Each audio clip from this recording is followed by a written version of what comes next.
And that is super hard. It is a worthwhile thing to pursue. So a large company might say, we want to be like your Apple store of apps. We want to be that for you.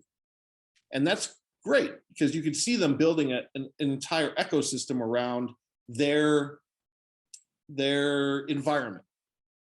And all that we were saying was, we don't want you to be our Apple App Store. We want to have our own app store that you all can contribute to without us in any way doing anything other than enhancing your ability to innovate.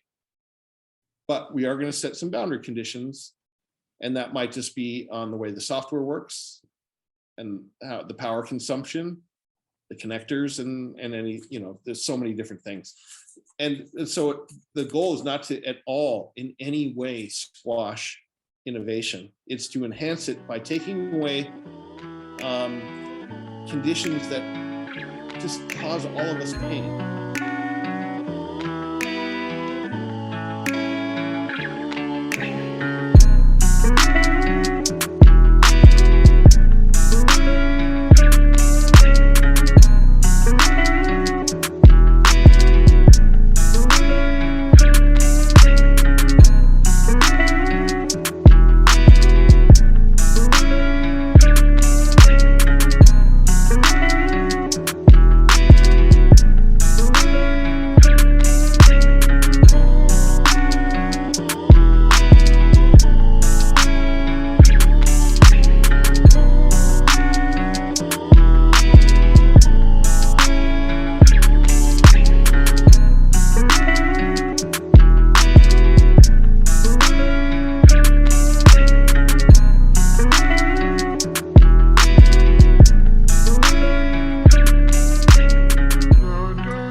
Erik Huffman from the Mic Club, and I have the privilege and the honor to have Dr. William Cohen with me, who was one of the CTOs, former CTOs in the Pentagon. I know I butchered that. I hope I got that somewhat right. Well, how you doing, sir? I'm doing great. Thanks for having me, Erik. And it's really fun to be here. Hey, I wholeheartedly appreciate it. Thank you from bottom of my heart. Thank you for spending time to have this conversation, because you were a former CTO in the Pentagon for ASALT. Is that correct? Yeah, and ASALT is the Assistant Secretary of the Army for Acquisition, Logistics, and Technology. So my boss was the 4-star equivalent in charge of all acquisition for the Army. Wow, big job. So the elephant in the room question is how? like how did you get there? What's the story behind like kind of your journey up?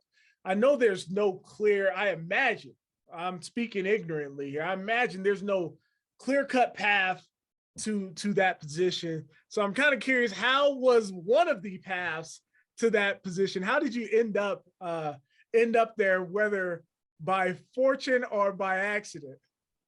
I think it was a combination of fortune and spending a career kind of preparing to be open to the experiences that could lead to something like this, to a once-in-a-lifetime job. That I was one of the people that was qualified to do this job, but not everyone is. And it's a circuitous route. It certainly was not a traditional route. In fact, ASALT didn't have a CTO, and the Army didn't have a CTO before we created the position. And we don't have to get all into the Army structure, but it occurred to my boss that it seemed weird not to have that function. But that's not why he brought me in. He wasn't thinking, I need to have a CTO and we're going to get Bill. I had worked for Dr. Bruce Jetty when he was the colonel and founder of the U.S. Army's Rapid Equipping Force, which was, and so many great ironies in all of this. So I'm going to kind of wrap my way around and interrupt me when you need to. So I worked for Dr. Jetty when he was a colonel and had been given the mission by the Vice Chief of Staff of the Army to figure out how to get things that were needed by soldiers into their hands as quickly as possible during Afghanistan and Iraq. And to do it in a speed never heard of before. And then we're not talking about like making a new tank, because that's not going to happen, but things that they needed. And those things, when you look back at it, starting in 2002, and as you talk about them today, it seems like, well, what do you mean they didn't have that? And that could be armor on their Humvees. They didn't have armor on their Humvees. Huh. And Dr. Jetty and the Rapid Equipping Force were instrumental in pushing that forward. Same with jammers against IEDs. And there's a very long list of things that REF spurred on, created, nurtured, or championed in order to get things to soldiers. And so through a very circuitous route, I ended up working for a company called Exponent, which is a science and engineering company that had a contract with the Rapid Equipping Force to provide support in theater for just that type of work. If we had rapid prototyping labs in Afghanistan and Iraq, is a very small operation. We had typically one PhD engineer and then one technician, usually electro or mechanical oriented person. And we would prototype things by working with soldiers and figuring out what they needed to be safer, do their missions better, hopefully come home uninjured and alive. And we could spend another half an hour talking about how I got into that position, but it was simply because I had my eyes and ears open. And in my company, one of the guys came home from the assignment and he was given a presentation to the company, and it was like fascinating. And he was a bit nuts too, like super high energy, and had obviously been in theater for a while, given his language and such. And I was intrigued, but I wasn't that intrigued. And then all these people started coming up to me after the presentation, like, Bill, you'd be great at that job. I'm like, wait, you want to send me to Iraq to do what now? What? This seems odd. It didn't even occur to me to go. And then as we started talking about it more and more, I realized what an adventure it could be. I could be completely terrible at it. Everyone kept saying, you'll be good at it, you'll be good at it. And I'd say, well, I'm not an electrical engineer. I'm not a mechanical engineer. I'm an industrial engineer. So, my type of engineering is taking things and putting it together for the good of something. But it's not like I can't program a circuit board. And, what I know about motors would fit in a thimble. But it's the sort of putting it together profession and seeing the whole, both tactically and strategically. And I think that's what other people started saying. That's why you'd be good at it, because you're not there to go invent motors. You're there to use a motor that is specified in a particular thing that you're making. And I remember telling my mother, I'm thinking about going to Iraq, and just trying to get her ready for it. And she said, from the moment you mentioned it, I knew you were going. And that's kind of the way I've lived my life, is keep an open mind, look at the bulletin board, see what's available, sign up for stuff, try things, see what works, go on to the next thing, and go in always open-eared and closed mouth, and see what you can learn before you figure out what you can contribute. All right, so then I remember my CEO at the time said, hey, look, if you get there and it's not working out, you can come home. And I got there and I ended up staying a year and a half. And that was the first time.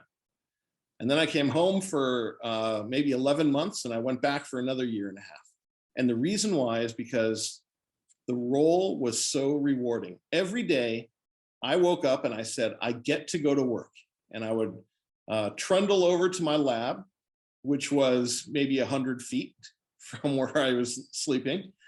And I would brush the mouse turds off my keyboard and the dust off of everything else, and I'd get to work.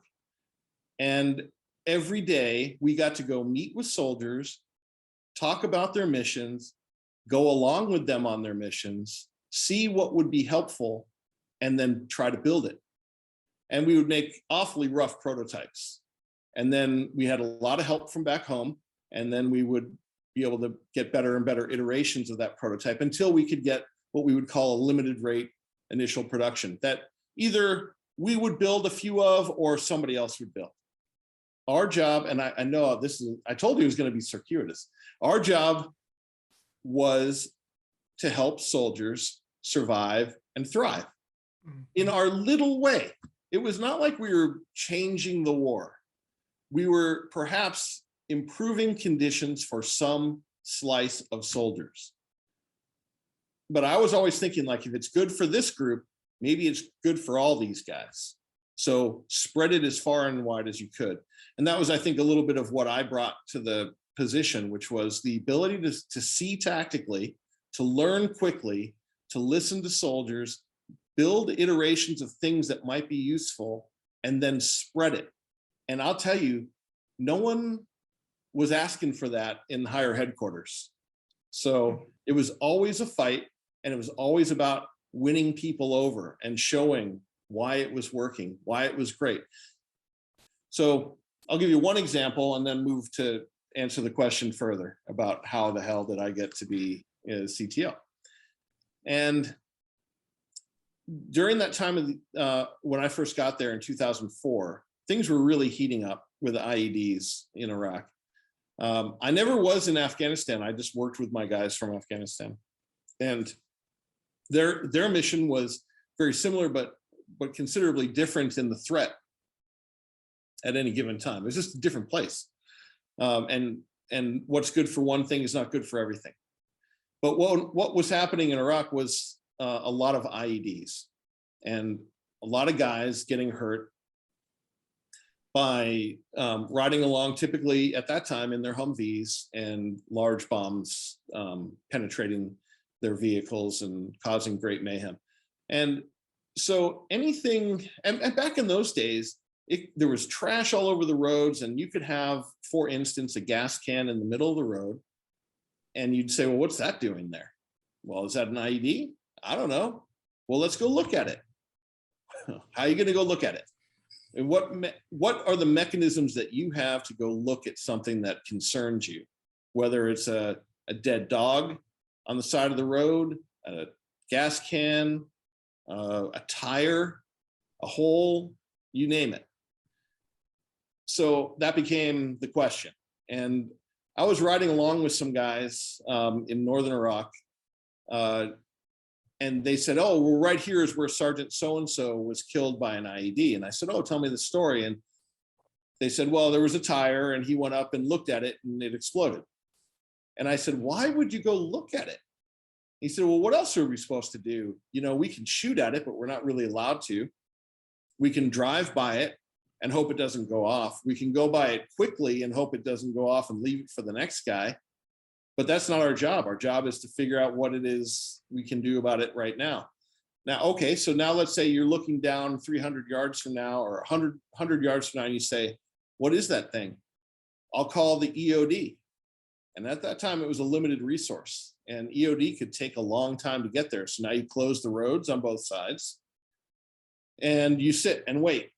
And, well, you can think of all the reasons why that might not be the best. So I said, well, why don't you just have some sort of little contraption to go look at it, like a remote controlled robot or something? And so that seems really like an innocuous question, but at the time, no one had those. EOD had its specialty robots, which were, you know, pretty expensive and highly purposeful. And they said, well, do you have one? And I'm like, well, we could probably make one. This all led to repurposing of some robots that we had in Afghanistan that were the first iRobot packbots that were being used for exploring caves and such.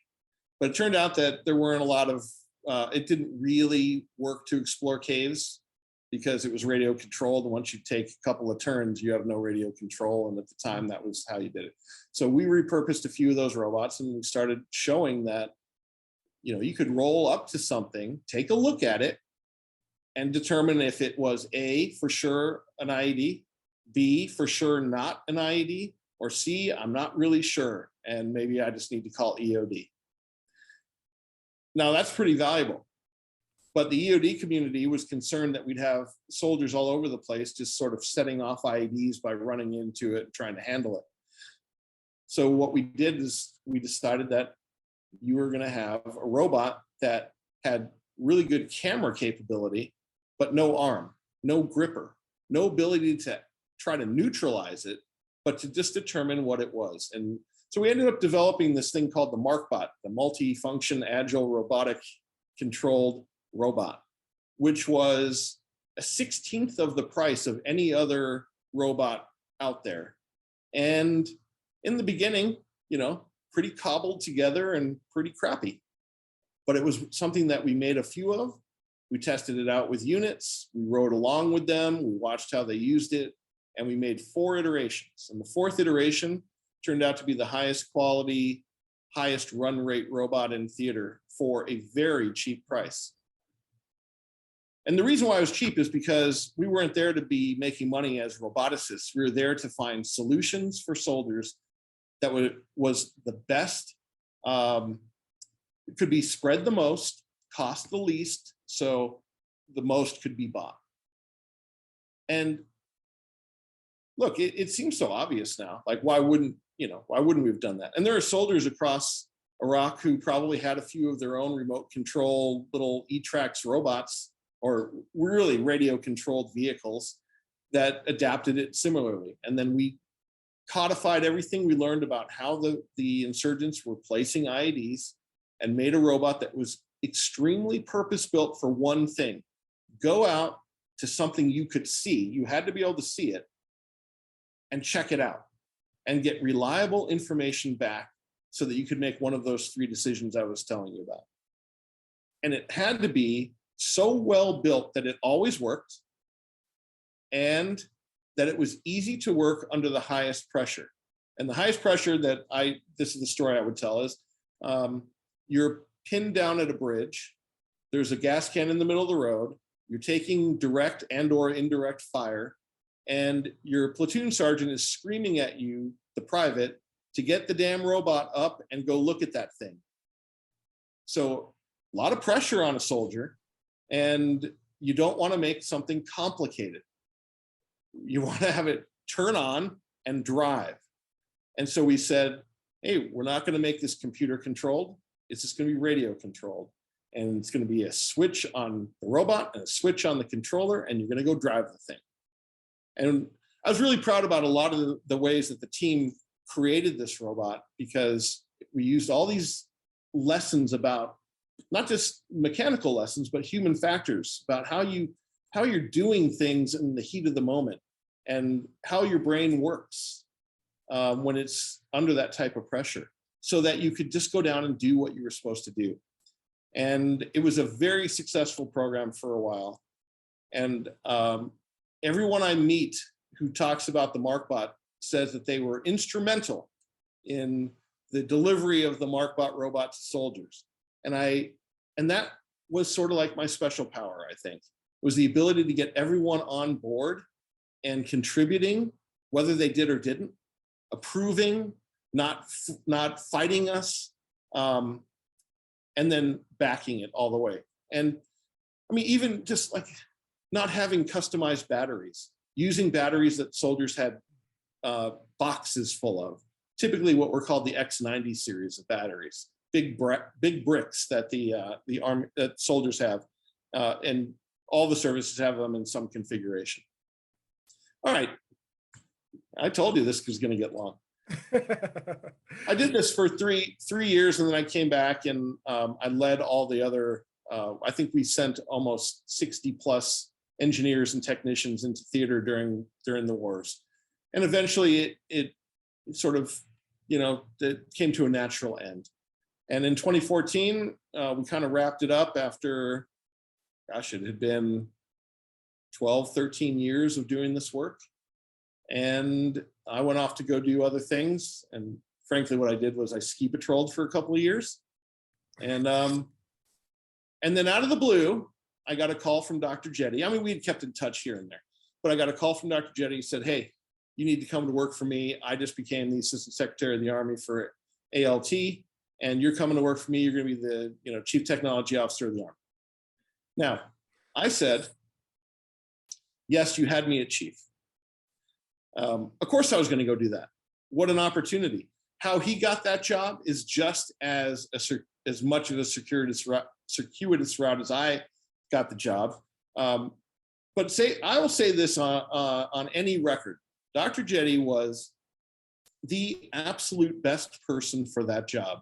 And I wish he was still doing it today. I've never met a man who did more for others with no expectation of anything in return personally than Dr. Jetty. A man of the people, a great soldier and a leader who led by knowing this. You don't have to be the smartest in the room, although he is really smart. He's a physicist. And so if he ever wanted to get into these physics equation battles, I would just say, hey, I'm going to go find you two physicists who can kick your butt. But I can't do it. It's neat to watch you on the board, but it's not helping me really. Anyway, so he was the right guy for the job, a truly fantastic hire that the Army made.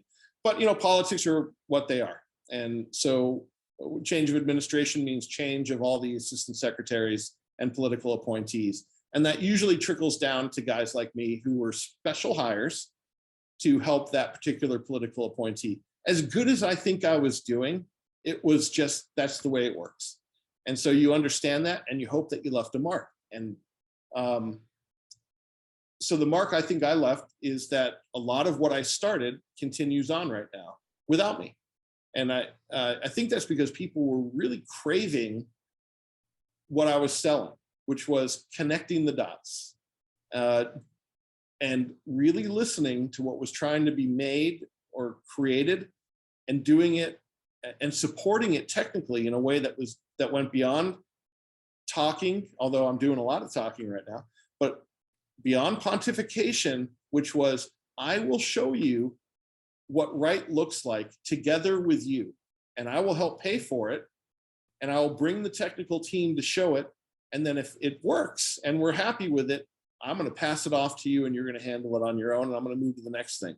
And I'm going to work on what your biggest problems are. But the criteria for me to do that is if I believe that it can help, some part of this will help the rest of the Army. And we had a ball. We had a ball, but it was also like a fight every day. But what I found in the Army system was that people were craving this because there's so many silos, and it is so hard. It's such a vast enterprise. It's really hard to effectively spread good knowledge. And that's what I thought my role was. And I wish that they had kept it, but they didn't. So my time, I love the Army, but my time came to an end. So the bottom line is, why me? Why me is because Bruce Jetty knew that I'd been there, done that in terms of operating as an engineer in theater and creating and successfully executing many, many projects, but that I also understood the strategic and political enough to be able to operate within the Pentagon without being a government service employee. So I'll just wrap this up by saying this.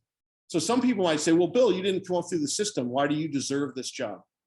And I say, well, A, I don't think anyone deserves the job, but B, my bona fides are different than yours. Mine came from hard-won, hard-fought project exercises in a war environment. Yours came in a different way, no less important, but mine are no less important than yours either. So here we are, and I'm the guy that they chose. I'm one of a handful who would do a good job, and I'm going to do it. So that's why me.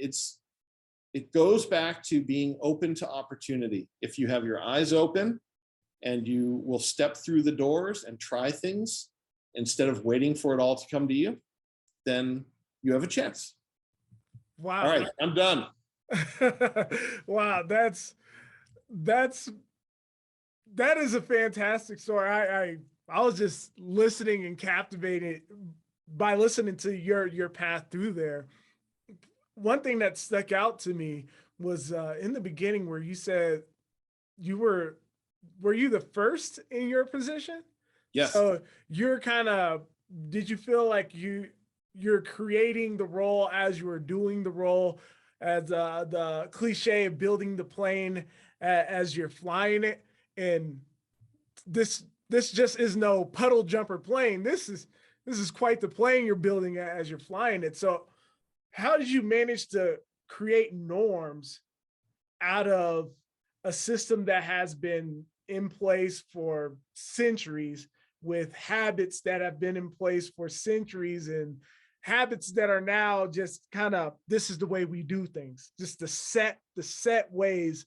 And here you are, innovator, brand new position, set in the middle of that. How did you create norms out of that? Well, it's such a great question, really. They always tell you, don't tell people that it's a great question, and I'm not trying to buy time. I'm just saying that that's a spot on question, because I understood Army doctrine through my time with the Army, but I wasn't weighed down by Army doctrine. So I didn't feel like I had to do everything as I was told, and that I was there to push back. But on the other hand, so, okay, in a small way, you're a little bit of a disruptor, but you're not going to get anything done if you just go around pissing people off all day and telling them how they're doing it wrong. That's dumb. You have to understand the system that you operate in, and then find the places where you can make a difference. Now, one of the ways you do that is find the people who are willing to work together. And I found an endless supply of those who had the authority to do it too. And sometimes we just kind of operated at the margins, but I always operated under the same tenets. And I had a whole bunch of these, but one of them was show what right looks like and don't just talk about it. So over and over, we would say, I understand. So you got to do your homework, and your homework is understanding what somebody is trying to accomplish. And you have to remember that, at least with the program managers and the PEOs, program executive officers or offices, they are mandated by Congress and given essentially the license to do something. And with that comes a mandate, a budget, a timeline, and an expectation. You get in there and you start messing with any of that stuff, and you are not going to be successful. So we always had to fit in to the spots where we thought we could help them achieve maybe a little bit more than they thought. And that took enlightened PEOs and enlightened program managers to say, I want that.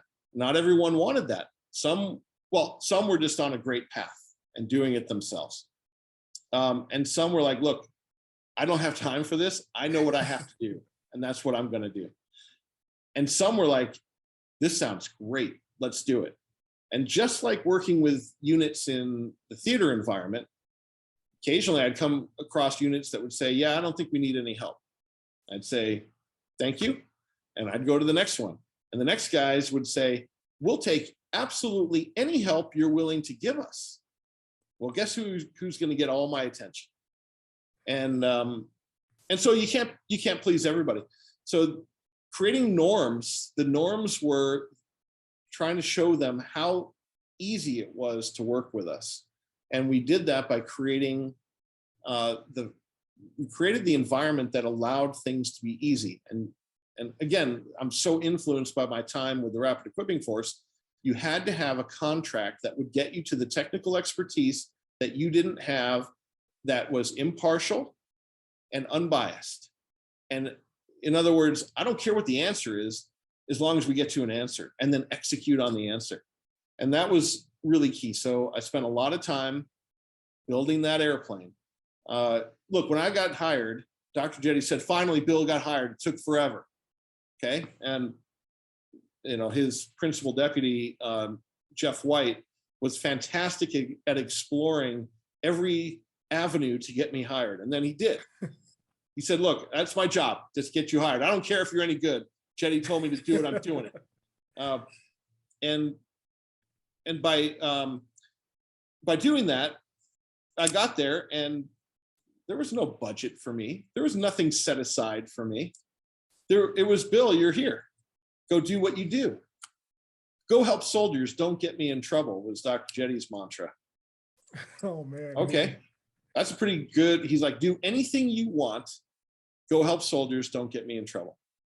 And I understood that very, very well, what that meant. The implications, you can imagine all the implications of working with government and industry about how you can get in trouble by being a fool. And so we were able to create the manner in which we could help people in the same way over and over and over through, well, first I had to gather the flock. And so the first thing I had, thank God, Jeff White gave me this. He gave me a major who was my executive officer. And I had two fantastic XOs during my time. They were both with me for about 16 months each.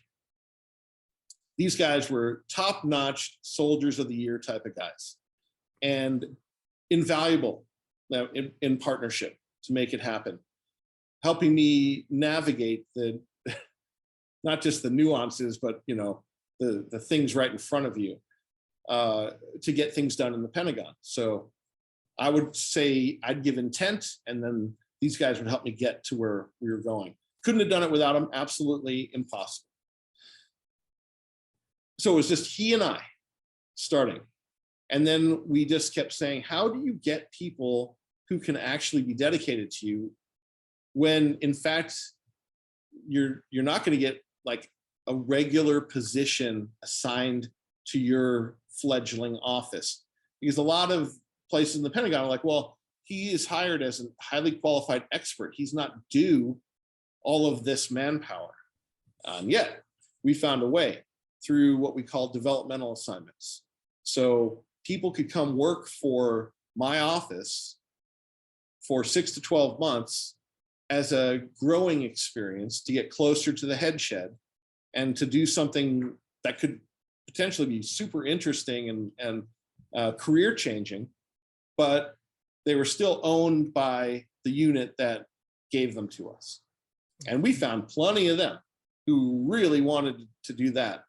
And then we found that working with a unit called the 75th Innovation Command, which was set up to do things like this, but had manpower that needed to go places. And we had a great relationship with the 75th Innovation Command and had many soldiers working for us in that manner. Then we had to get a budget, and the budget people at ASALT found us, put us into the budget a year later. And so we had some operating funds.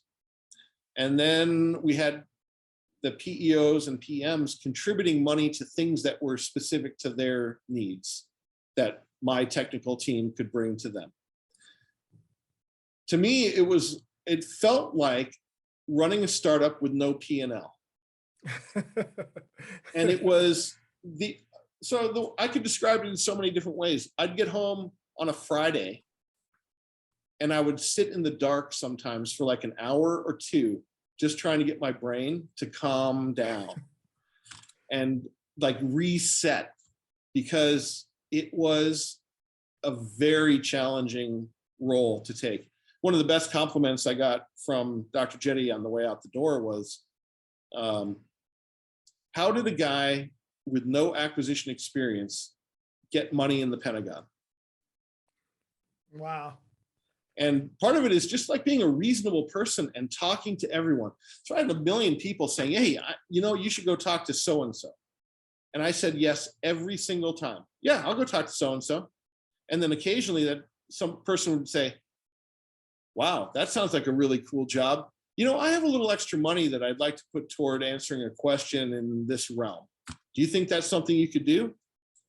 There you go. And you start building and building the network.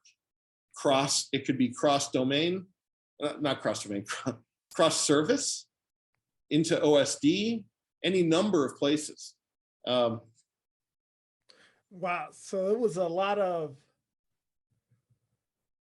probably one of the questions I imagine other people are thinking, and part of my role, I want to make sure I'm asking questions I think other people are thinking about through the duration of this conversation.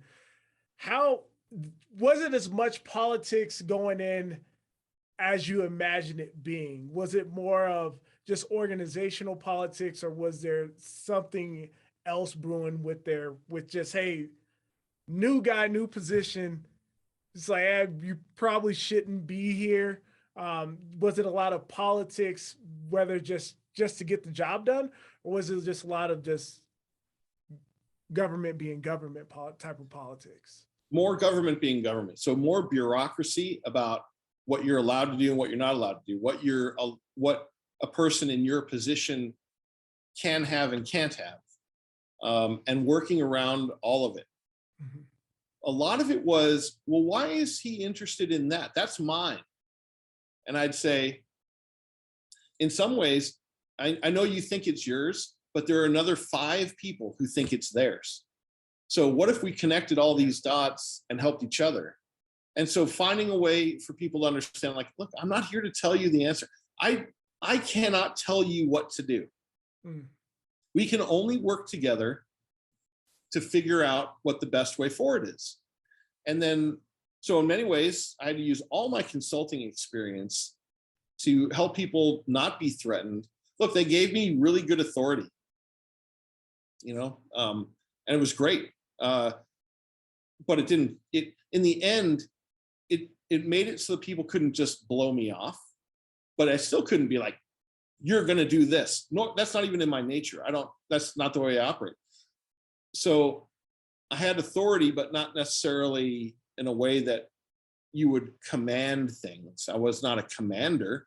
I was someone that if you were smart, you would want to listen to and meet with and work with.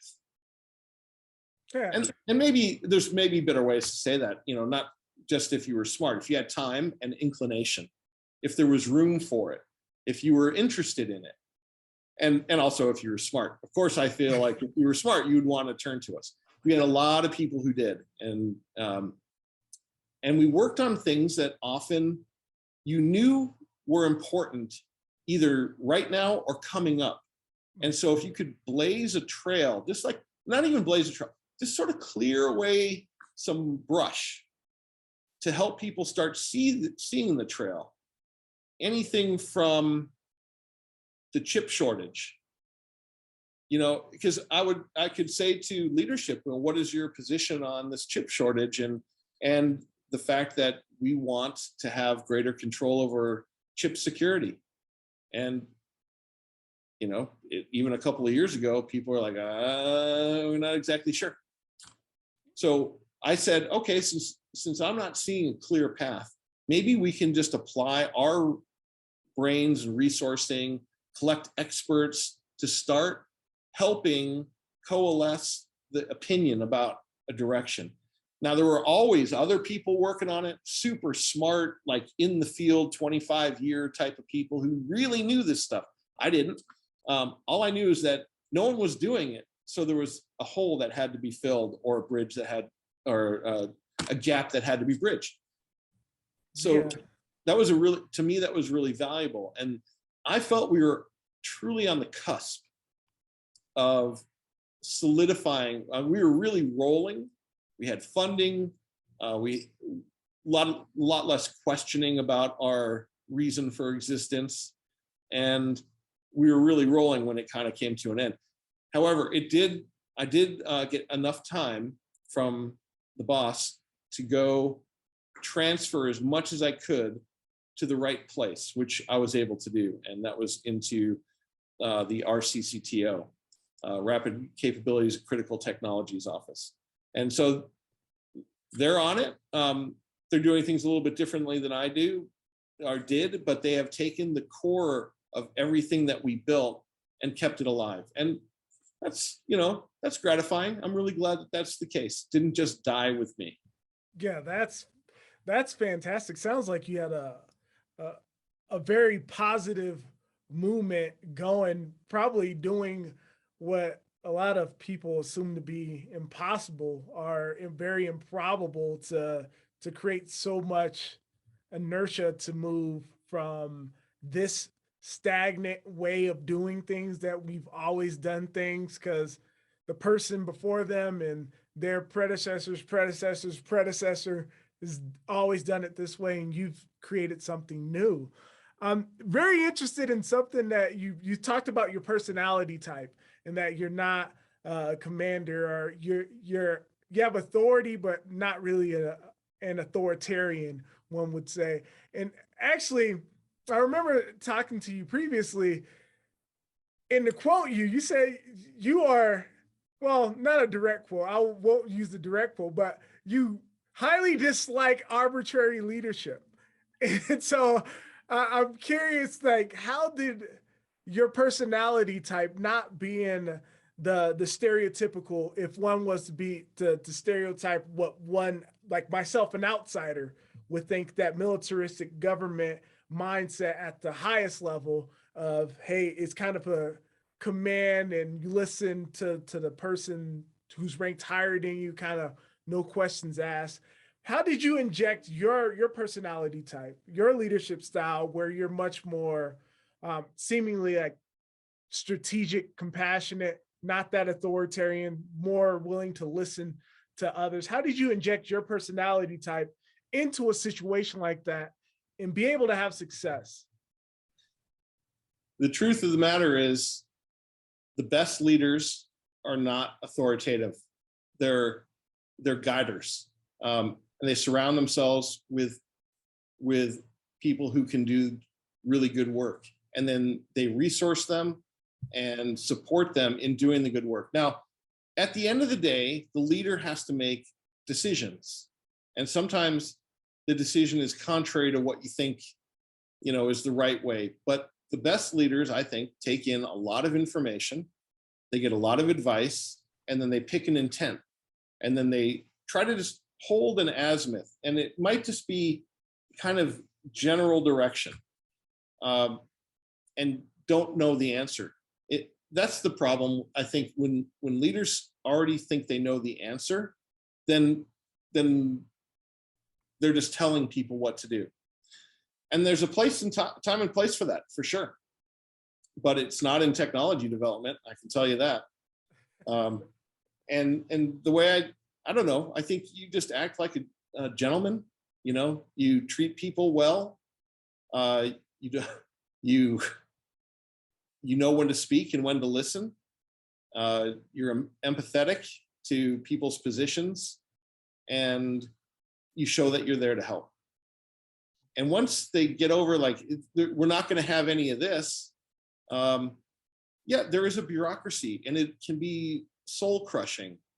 I won't give you any examples because it calls functions out, but there are times when you're just like, you're smacking your head against a wall and you're like, why does it have to be like this? This is crazy.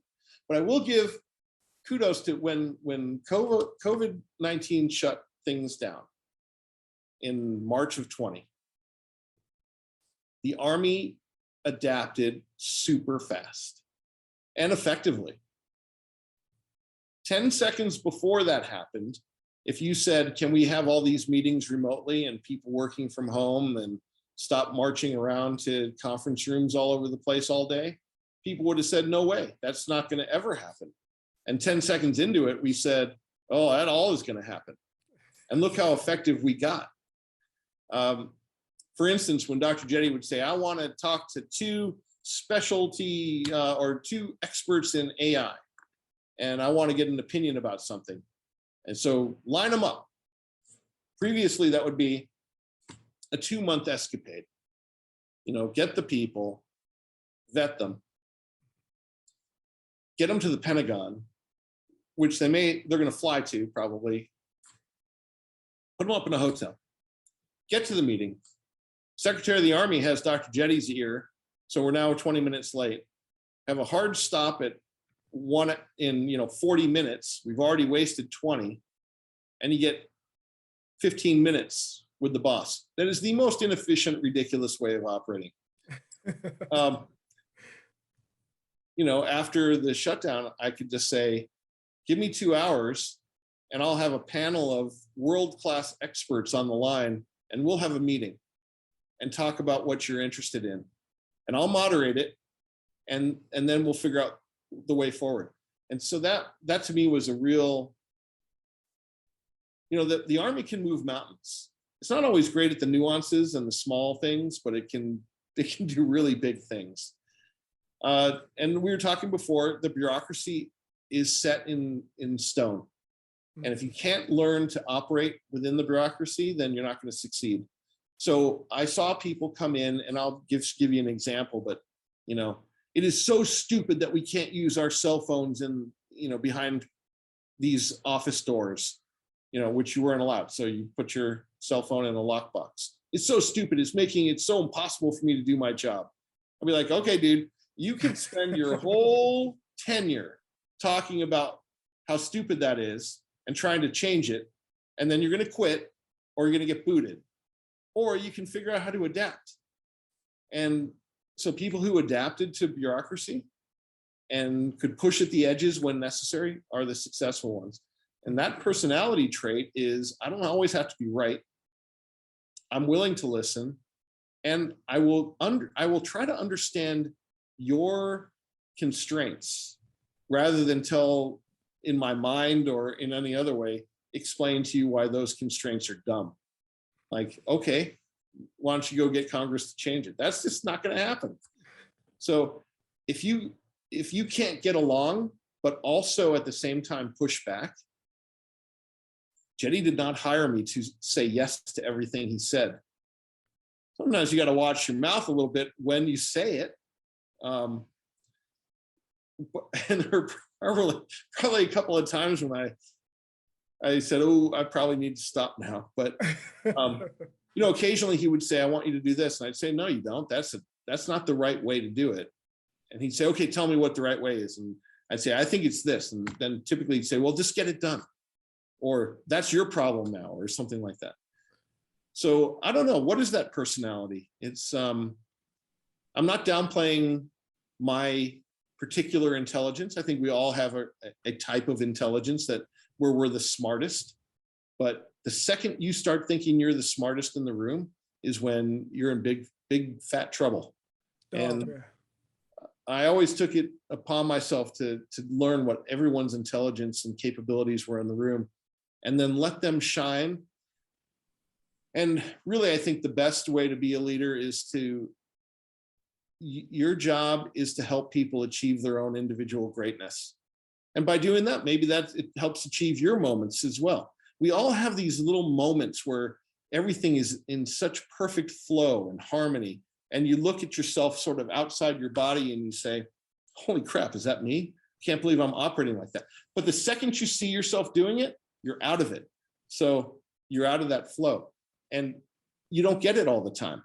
Sometimes you're really good, and sometimes you're like, oh God, I can't believe I said that, or I feel so tired today and I was bumbling and not getting my point across. But I think that self-knowledge of where are you really good and where are others really good, and how do you meld that into something that is an operating unit that is really, really good, gets you the reputation that gets the doors open. You asked me about arbitrary authority. Yeah, I hated arbitrary authority. Just because you tell me, that's why I never went into the service. So even when I was in the theater, the big difference between, okay, I'm there for a really long time, longer than a lot of soldiers, but a soldier had to be there. I could have left any time. That is a psychological, very huge difference. The soldiers were going out 6, sometimes 7 days a week on patrol. I'm going out once, maybe twice a day with them. My job is not to fight the battle. My job is to observe them.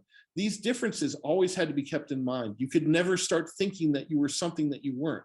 I was the guy there to help them create gadgetry, to help them survive.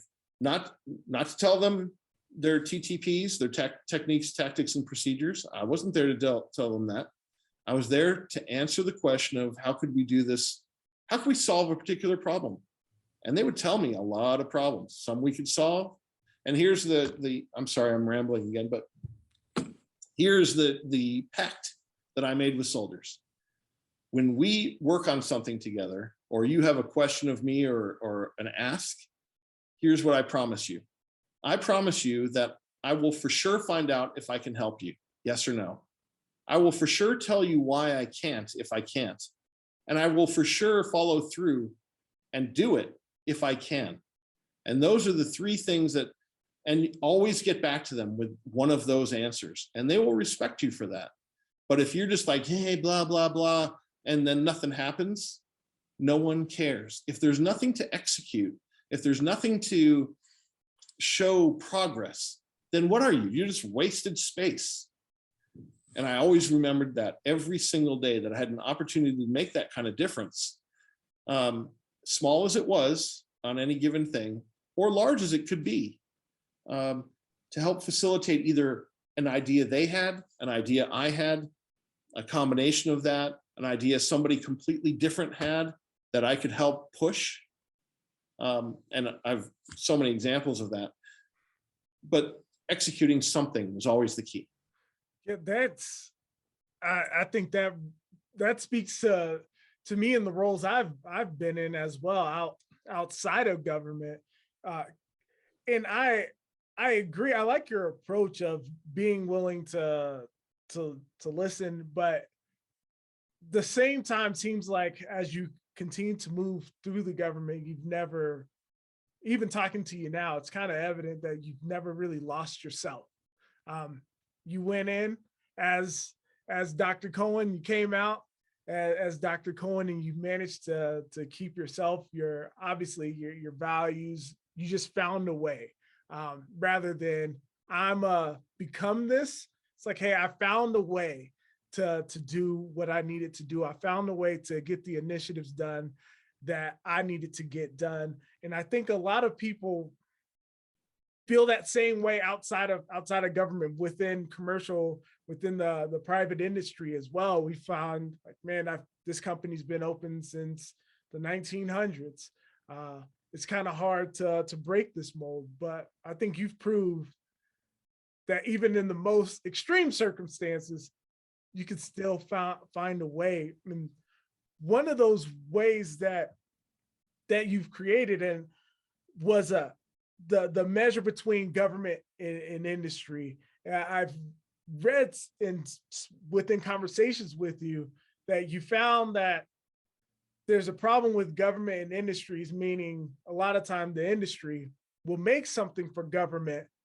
Like if it's a USB port, instead of just USB-A, it's like USB-A sharp or something like that. And it's so proprietary, and that's being used in government. And you weren't a fan of that. Can you expound upon that idea and kind of the problem that you faced and how you look to solve that? The problem that we have in government is that it's also a blessing, is that we use our stuff for a really long time. The Army has its stuff for a really long time, decades.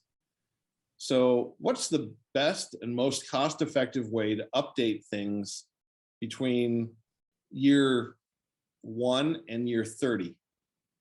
And the best way to do that is not with super proprietary connectors, for instance. That was the example that we were using. And this all goes to the question of open architecture, which is a hot topic and has been off and on for years. How do you very easily update technology as new capabilities come in? A faster chip, a smaller chip, a more powerful camera or sensor, wireless capabilities. The list is endless. And the question is, could the government, could the Army specify an architecture that was living and breathing, that people would buy into, industry would buy into, government would buy into,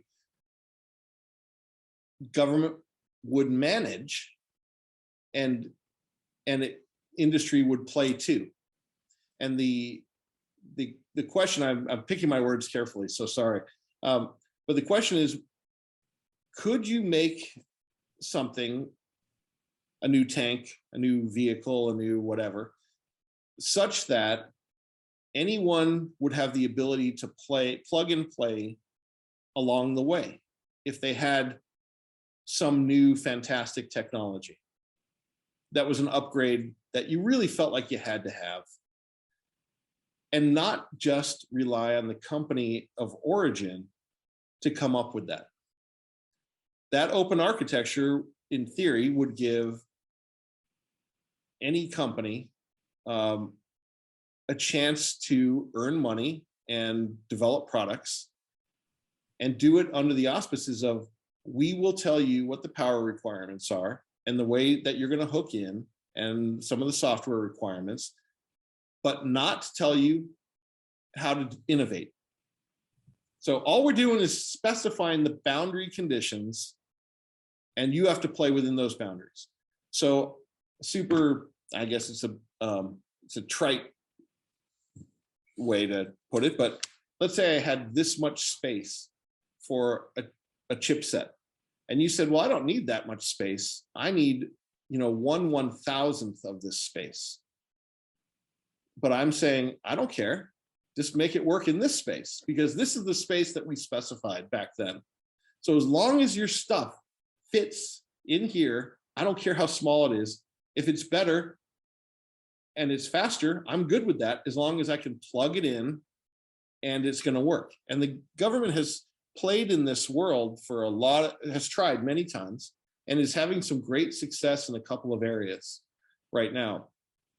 But it's really hard, because industry might say, there's a very good chance that a lot of industry is like, we don't trust the government to be able to pull this one off. Let us do it for you. We will specify a open architecture within our industry and within our company, and everything we do, we promise we plug and play. And you're like, okay, you're getting kind of what I'm saying, except for the part where I want it to be plug and play for everyone and not proprietary to you. Now, this is a big challenge, because that's not the way it's worked in the past. And Dr. Jetty had a big initiative that he wanted this, and we made a lot of progress on it. For one, you just have to explain what you want better. The industry is always looking for something that you forget about. They're looking for demand signal. They're looking for you to tell them, well, what do you really want? And the problem is, a lot of times the government says it wants one thing, and then the next day it wants something different. And you need to have the people in place who know how to specify to industry what it wants, and not the other way around. Except for, you want to be able to put the questions out to industry, because a lot of your innovation is coming from there. The innovation of the thing isn't coming from inside the government. The overall problem is coming from the government. We want to be able to do something. We want to go this fast, up this hill, that far away from civilization, whatever it is, all your boundaries. And then we want to do that as cost effectively, as high quality, and as, in many cases, with as great lethality as we can, to win, to have overmatch against enemies. So not telling you what the egg is, just telling you that's the way we want to suck the egg, I guess. Yeah. Do you feel that, or have you felt, or have you caught the notion that the industry may be doing some of these proprietary things, developing these proprietary technologies, maybe not because the Army or the government or whomever doesn't know what he or she wants, but to box them into their technology, to make them, to make the Army a lifetime customer, because they're stuck with our proprietary software, proprietary hardware, proprietary chips, because you can't get them anywhere else. You have to come to us now. Not to speak to any company specifically, please don't do that. But have you felt that has happened to a point where we're now stuck with these companies and we're stuck within this proprietary box because we didn't bake this in from the beginning? No, I don't think it's that simple. I think that industry, especially the big defense contractors, they want to do great work for us. I say us, I'm no longer in the government. When I was there, they want that to happen, you know, and they believe that the technology that they're producing is the best. So I don't think that there's, of course you want to have business. You can't grow without having business, and you can't be there. You look, mom and pop down the street can't build tanks for the US Army. Those companies that can are few and far between. And that goes for any of the things that you could think of, from aircraft to missiles. Not just anyone gets to do that. We need big industry in the government. And so that's the military industrial complex. We have to have that. But we also have to have room for innovation. We have to have room for the medium-sized companies and the startups. There has to be a path specified, and the government is constantly talking about how do we get more of that in. And that is super hard. It is a worthwhile thing to pursue. So a large company might say, we want to be like your Apple store of apps. We want to be that for you. And that's great, because you can see them building an entire ecosystem around their environment. And all that we were saying was, we don't want you to be our Apple app store. We want to have our own app store that you all can contribute to without us in any way doing anything other than enhancing your ability to innovate. But we are going to set some boundary conditions, and that might just be on the way the software works and how the power consumption, the connectors, and any, you know, there's so many different things. And so the goal is not to at all in any way squash innovation. It's to enhance it by taking away conditions that just cause all of us pain. So I'll give you, for instance, if you go buy a TV at Best Buy, well, frankly, you can buy it wherever you want, but you're going into Best Buy and you're saying, okay, I like that TV over there. And they said, okay, well, what are your power requirements? Like, well, you know, my power requirements are pretty standard. You know, 110 VDC or what VAC, and I want that. And they're like, well, what kind of plug do you want? What inverter do you want to use? What converter do you want to use?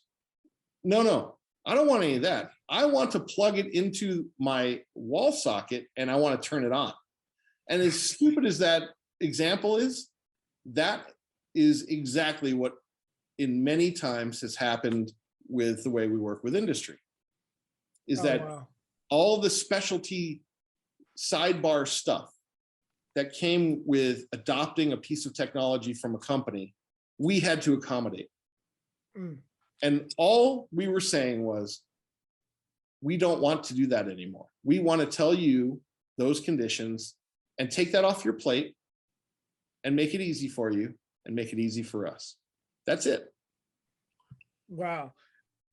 If that's it makes a lot of sense, and I appreciate your explanation of that. If that's a barrier to innovation, I imagine with probably the development, the testing and the evaluation that happens as well along the way, seems like there's a significant amount of barriers to innovation with the speed of like government or speed of Army. Do you feel the plan that's put in place? Do you think there's a good path forward for innovation to innovate as fast not as fast as industry, as our fast as technology is, but as things become more modern and devices become more modern, vehicles become more modern, tanks become more modern, that the speed of innovation needs to get there? Or do you feel is it there? Because software patches, changing out old vulnerable equipment, do you feel there's a good path set forth in the government or military from your perspective, from your lens, to keep up with the modernization of everything? It is really hard. It is really hard to do that. It's really hard to software patch. It's hard to add new technologies. Everyone get the new thing at the same time, or do you roll it out? These are challenges that, because we have a lot of, look, Ford makes more trucks in a day than we will have tanks in a lifetime, probably. I don't know that to be exactly sure, but we buy a lot of stuff, but we don't buy as much as the civilian consumer market by a long shot. I keep saying we, but former we. No, I get it. I get it. So the path to innovation is well discussed, and a lot of it's lip service, and a lot of it is we're really trying for that. It is also really hard. The acquisition system doesn't allow for Joe Schmo to come up and say, I've invented the greatest new radio. You should use my radio. And even if I could prove that Joe had the greatest radio, where exactly is that going? We talked about, Congress approving budgets and expectations of delivery on what was approved. What do you think is going to happen if we're producing 300,000 radios and we just discovered the greatest radio in history? Where does that go exactly? When can that get into the system? Who gets it? How do you even manage it into a budget? So it could be years away from appearing in reality. And that is, I'm not saying I could fix that or had any ideas on how to fix it. It's just the reality. It's very difficult. So when we're constantly putting the signal out to industry, we want your innovation. And that's what Army Futures Command did and is doing now, and trying to pull that in. It's really difficult, because what do you do with it when they respond? And they do respond, a lot of them. And a lot of it goes nowhere. And some of it is just not ready for prime time. It doesn't fit in the system. This all goes back to discussion about communications and demand signal. Like, if you ask for it and you say you want it, then you better have a way to pay for it and a path for it to go on.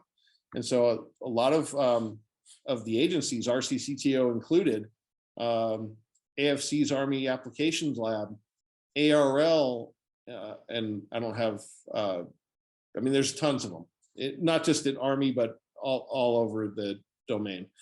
And they're constantly pulling in and finding interesting things. I think someday we might find a better path. We're trying to, there's awards. Dr. Jetty started his program, the name of which I'm blanking on right now. Just give me a second. There are all kinds of contests and competitions, and you're trying to give like a path, show a path to how do you work with the Army, or how do you work with the services. You can do that through the SIBR program. And there's just tons of these things, but they're not codified together. That's not the right word. They're not coalesced properly together. And so you're sort of like piecemealing it. You ask for it, you get some of it might be good, and then you're like, where is this going? Some is so good that it finds a way. But this almost insatiable appetite to talk about small innovation in the Army is, people want that. I mean, the Army leadership wants that. It just doesn't know how to do it all the way yet. Do you think it's part to understanding or thinking about the various risks that are involved in the adaptation of new technology, or understanding that, is this technology, is it going to stick around, or is this going to be 3 years and then it's just this really, really old, no longer updated, no longer patched. So even if you wanted to patch it, you couldn't have patched. Do you think it's partly because of the risks that are involved in adapting or bringing in something new, or is it just we have too much, or we just can't keep up with what we have currently to bring in something new at this moment? Well, I'll answer a question with a question to start. How many UAV companies do you think there are in the United States? Oh my gosh, how many UAV companies? I would guess, oh man, this is going to be kind of embarrassing to guess. UAV companies? This can't be that many. I don't know the answer. Oh Seven? no, there's probably 100. I don't know the answer to that question. I'm just asking you what you thought. But yeah, I have no clue. But let's just pretend that there's 100. 50, you pick a number. Yeah. How many of them do you think have a vehicle that flies? Oh gosh. The answer should be every one of them. You can't have a UAV company without a UAV that flies. Yeah. I'm just going to get to my point, which is, so what differentiates one UAV company from another? The height at which it flies, the fuel that it uses, the radios that it uses, the payloads that it carries, the height, the way it communicates through existing Army systems. Does it go up to satellites, down to base stations? I said fuel, radios, endurance. How long can it stay up? How big is it? What's its radar signature? You know, just the list goes on. So let's say you have 100 companies and they all have vehicles that fly, and they can all come to you and tell you, we have the greatest thing you've never seen. And I would say, I saw them all. They all fly and they all have these great capabilities, some better than others. So how do you pick one? Why does one survive over another? That's true. And one of the ways that they survive is by understanding the system in which they are playing. And that, my friend, is where it gets political too. Because you have to understand the budget cycle, and you have to understand how working with Congress or your local congressperson affects that. What jobs and what does it mean to bring jobs to a district? If you are just going in and saying, I have a great flying machine, therefore you should buy it, you have no chance. Because there are another 99 who also have a really good flying machine, and some percentage of them know how the system works. And I feel like one of the things that we kept trying to do was show them a path, mentor them. One of the things that I'd say to the younger people who are listening to this, who are thinking about careers in either industry or government, is you need to find mentors. You need to ask people for how to, because just going and applying for jobs, it's not going to be enough. You might get that job, but you're not going to understand what you're getting yourself into. And I really think that the government would love to have a lot more young people come out of college and work for it. We certainly did in the Army. Talent management's a big deal.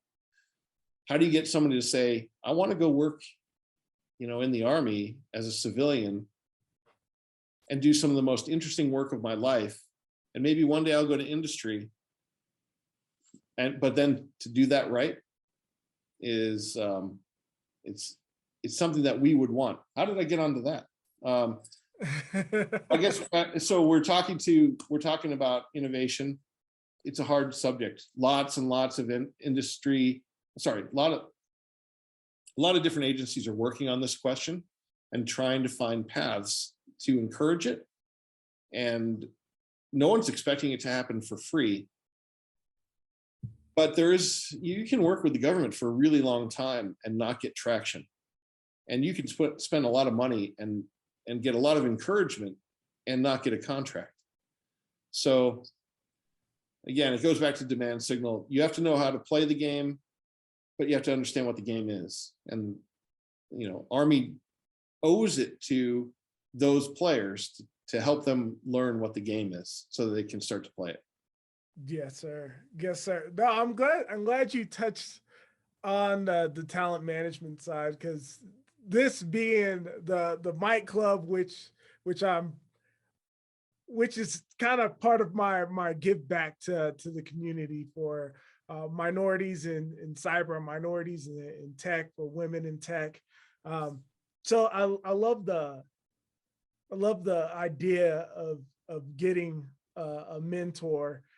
What have you seen from the government side if someone's listening to this and they're like, much like I did when I first spoke to you, is like, there is no way I could ever make it up there. What advice would you have for someone, maybe a young woman or a young minority male, to aspire to get to where you have been? What advice is out there from you to them? Oh, there's a lot of parts of this answer I want to tell you about, but one is, you mentioned cyber. I truly believe, I tell this to young people all the time. You want to get into a job market that will always have a job for you. Cybersecurity is going to do it, but you got to put the time in.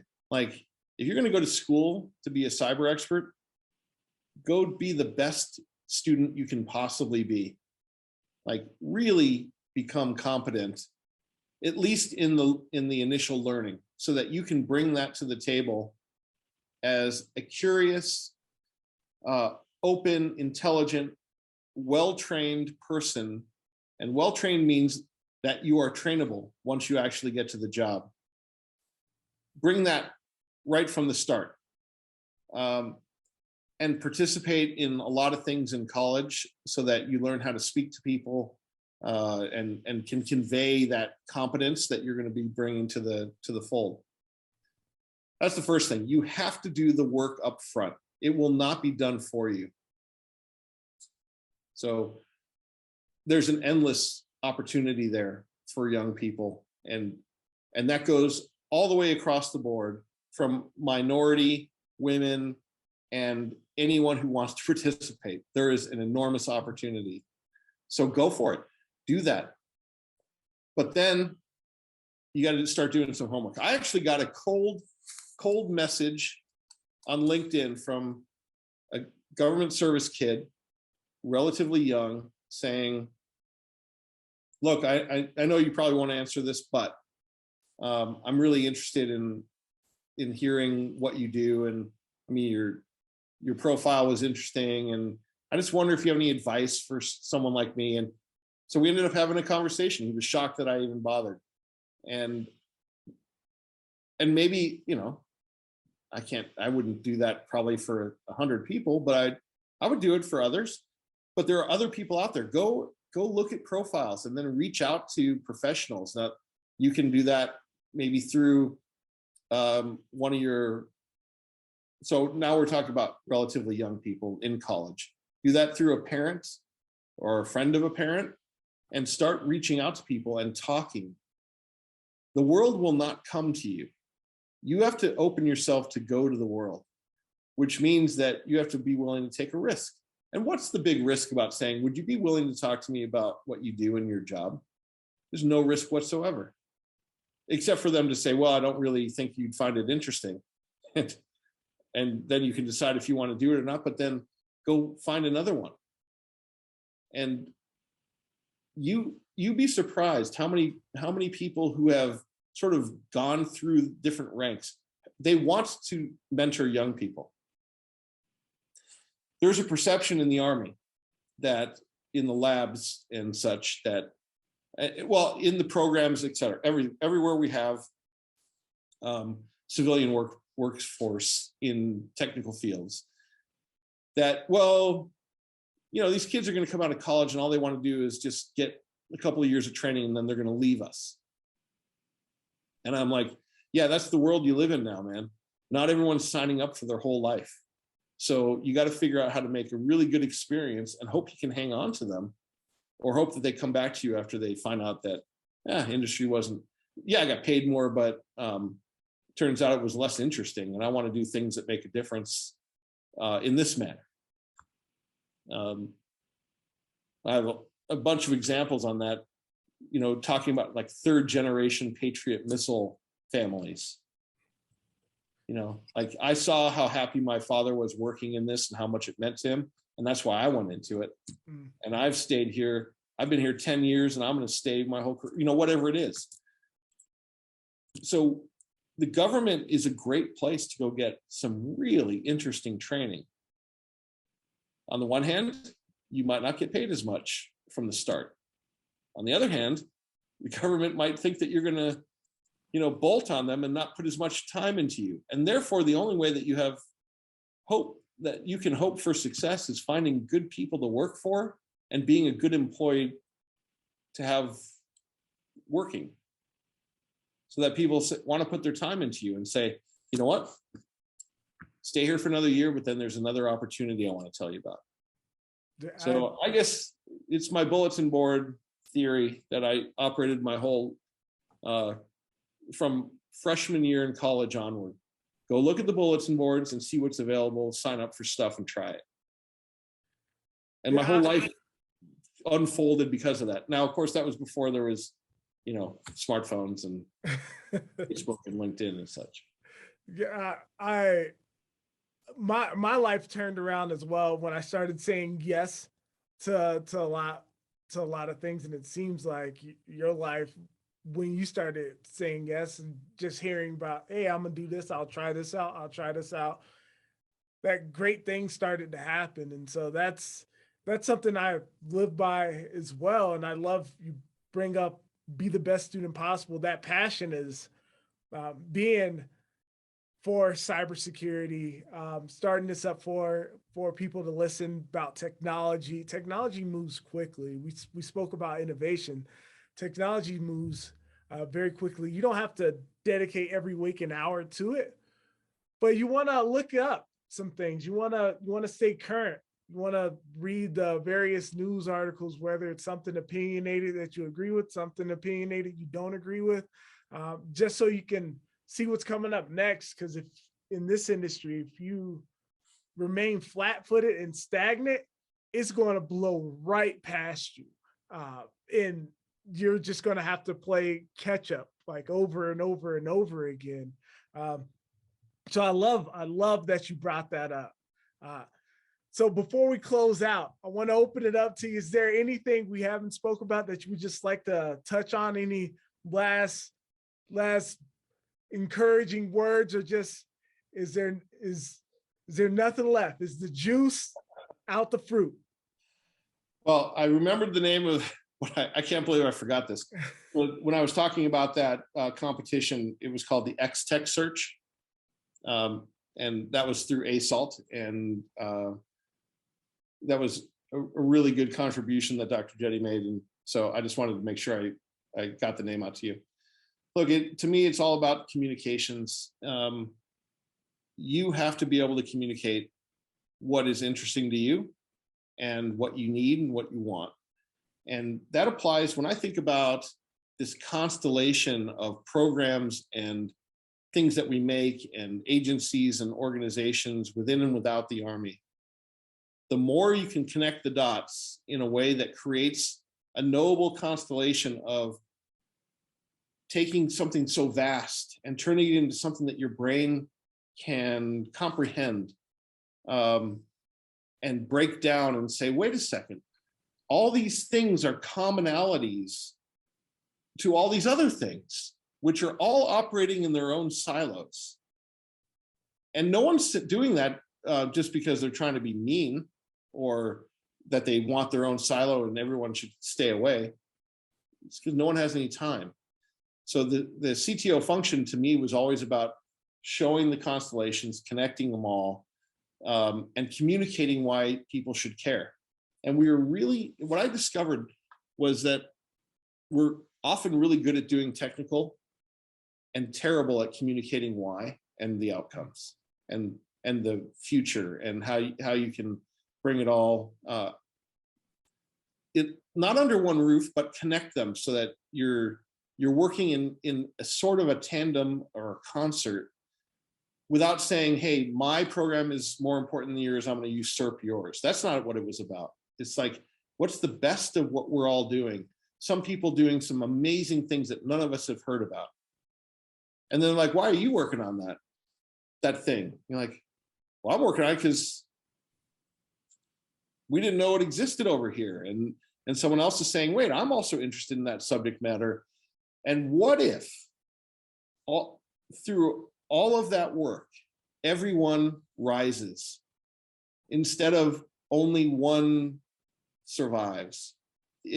What if we can affect the entirety of a technology notion that is good for the Army as a whole or any of the services? What if you could do that rather than it's like this kind of who wins, who loses all the time? And that is a good question in our world. Can there be multiple winners? And I think that there can be. And I mean, ultimately, you could say in my condition or the conditions I worked in, the winner should be Army. And ultimately, it's really the soldiers within the Army. Oh, but it's also the taxpayers who are funding all of this. And could we all win? And the only way that works is if we're communicating with each other and connecting those dots and creating the constellations and communicating why we should all be caring. And that is a very difficult thing to do, but it was what we were working on. And it was a fascinating endeavor, which I hope to be able to bring to some other industry elsewhere, because every company needs this. Oh, definitely. Every company needs it for sure. And I side with you, and I think that there can be multiple winners. I wholeheartedly believe there could be multiple winners, just like I wholeheartedly believe multiple things can be true at the same time. I think we're in this industry. We need to co-sign with that. We need to align with that, because if there's not multiple winners, there's just a single winner and a bunch of losers. And there is no way we can operate. That's harder to deal with, in my opinion. That's harder to come to terms with than understanding or trying to find the way how we can have multiple winners at the same time and multiple things can be true at the same time. I think we all need to co-sign with that. Well, you just described our notion of open architecture. Multiple winners. That's it. Let's move forward with that. And so, Dr. Cohen, I wholeheartedly thank you for your time and thank you for sharing your stories with us. I appreciate it 100%. And thank you for all that you've done. The cliche, thank you for your service. But honestly, thank you for, after talking to you, thank you for your contributions to help move the needle forward for within the Pentagon. Seems like you had so much going in the right direction, and it's continuing to go that way because you started it. So thank you so much, sir. I appreciate that.